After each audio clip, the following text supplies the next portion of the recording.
अच्छा, आपको मैं एक आसिफ अली जरदारी साहब का बयान सुनवाता हूँ। और आसिफ अली जरदारी साहब का ये बयान जो है, अगर कहा जाए तो बहुत ही खूबसूरत अल्फाज का उन्होंने चुनाव किया है। हफीज़ शेख साहब को तो पसंद नहीं आएगा, लेकिन बात उन्होंने सही की है। दिखाइएगा जी।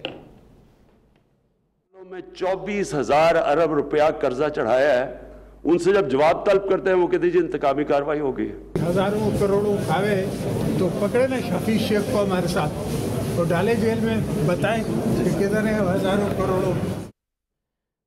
प्राइम मिनिस्टर साहब ने कहा करोड़ों अरबों रुपए खा गए हैं, पकड़ते हैं तो वो कहते हैं कि इंतकामी कार्रवाई हो गई है। तो आसिफ अली जरदारी साहब कहते हैं हफीज़ शेख साहब जो फाइनेंस मिनिस्टर आपने लगाए हैं, इनको पकड़े, फिर वो खुद ही बता देंगे हज़ारों अरबों कहाँ गए हैं। कोई मुनासिब बात नहीं की। जरदारी साहब ने बड़ी अच्छी बात की।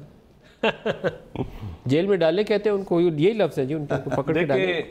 हिसाब तो सबको देना पड़ेगा, खा नदीम अफजल हो, खा हफीज़ शेख हो, खा जरदारी साहब से तो $200 का हिसाब मिल जाएगा ना। हफीज़ शेख साहब को पकड़ेंगे। देखिए, हफीज़ शेख साहब ने भी अगर कुछ किया होगा तो उनको भी हिसाब देना पड़ेगा। उनके फाइनेंस मिनिस्टर थे ना पीपल्स पार्टी। बिल्कुल थे। तो हिसाब तो मांग ले, फिर उनसे तो मांगना चाहिए। $200 अरब में से 50-60 का तो जरदारी साहब को खुद अगर कोई ऐसी काम है उनके नोटिस में आई है बात, या खान साहब, तो बिल्कुल हिसाब तो फिर देना पड़ेगा सिस्टम में। ये तो नहीं कि मिनिस्टर करप्ट और सेक्रेटरी ऑनेस्ट हो, ऐसा नहीं होता। इंडोर्स कर रहे हैं आप, वेरी वेल डन। नहीं, मैं जरदारी साहब के व्यू को इंडोर्स किया है। मैं देखें, अगर